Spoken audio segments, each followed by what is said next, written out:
Hey everybody, it's your girl Tiffany Haddish, and I'm super excited to share something with you today. I wrote this book, Layla, the Last Black Unicorn. Also, I just love unicorns. I bet you do too. Let's get this started. Layla, the Last Black Unicorn, by me, Tiffany Haddish. This is my favorite page right here. Isn't it cute? Layla, the Last Black Unicorn, and that's Layla right there. And I love the flowers and everything around her. I think it's so cool. Layla loved summertime in the overlooked woods. She loved having nothing to do but explore every nook and cranny of the forest. And see, she's running around, looking at her friends and everything, they're checking around. And she ran around looking through the overlooked woods, having a good time. Along with her friends, Gwendolyn Goblin, Olivia Fairy, and Celia Cat, Layla would spend her days searching the highest branches of the munson trees for the sweetest hanging fruit.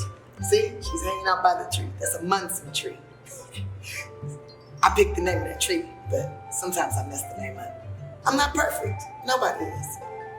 Chasing sprites until she was too tired to move. So see, she's chasing all the sprites around, and she likes sprites. And exploring every twist and turn in Melvin Minotaur's maze.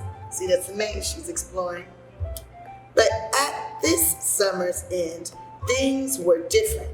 As soon as the first leaf fell, Layla knew it was time to start going to school. Time to go to school. And see, the first leaf fell. Ooh. Layla lived in the heart of the forest with Trevin Troll.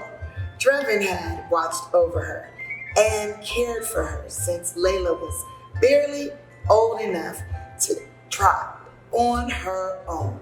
He was kind and silly and had a laugh that could shake the clouds. I like laughs like that. Those are the best laughs. Can you laugh like that? Do I really have to go to school tomorrow? Layla asked Trevin as he tucked her in for the night. Everybody has to go to school, Layla. It's nothing to be scared of. It's where you start to show the world how truly special you are. You see, he's tucking her in. She says, "But I'm not ready," Layla argued.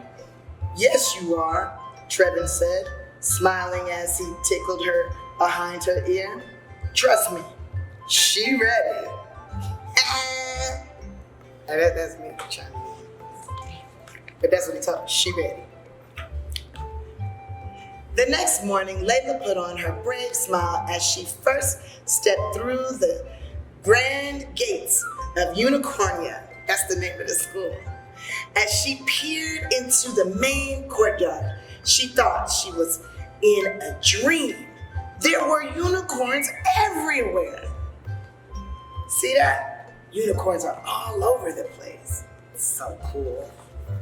It's cool when you go somewhere and you see a bunch of people that look like you. But they're all different shapes, sizes, and colors.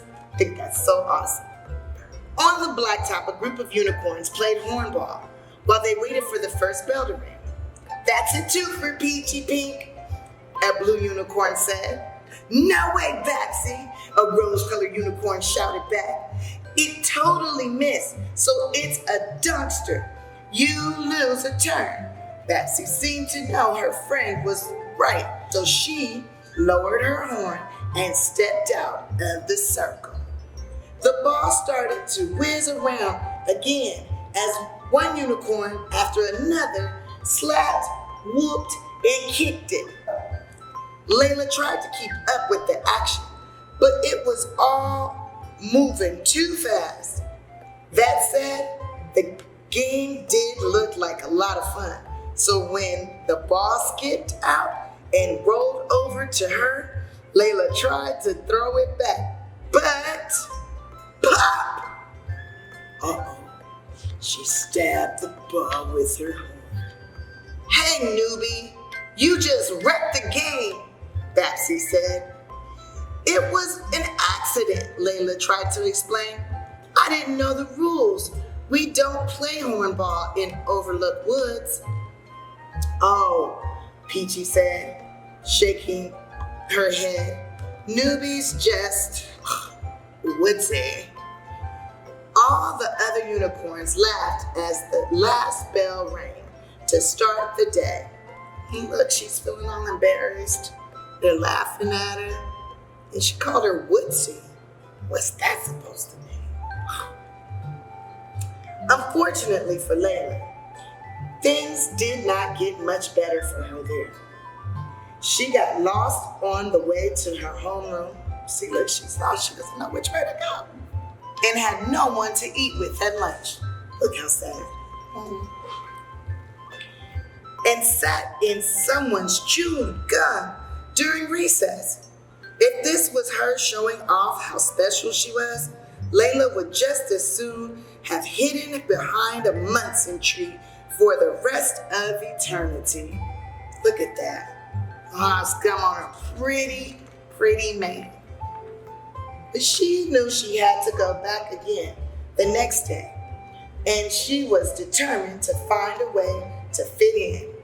Layla asked her friend Olivia Ferry to do her mane so it was awesome all over. Gwendolyn Goblin showered glitter around her legs and hooves, and Celia Cat made bows out of leaves and beads out of beetles. Now she ready, Layla sang as she danced a little dance. Look at her. She is ready. She doing her version of the name. Look at how cute this is. Oh, but she doesn't look that happy, huh? But when Layla stepped off the bus the next morning, Batsy Baby Blue took one look at her and said, "Oh my, bows and beads and bangles and glitter? This girl is so very woodsy."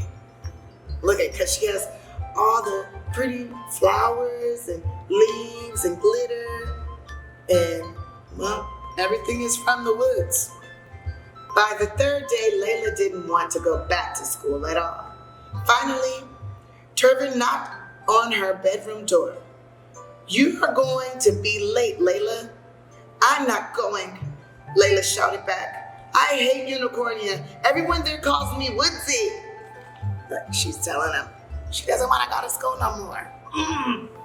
Woodsy? Ha ha ha! Trevin laughed that wonderful honking laugh of his. "If I had an ingot for every time someone called me Woodsy, I'd be one rich troll."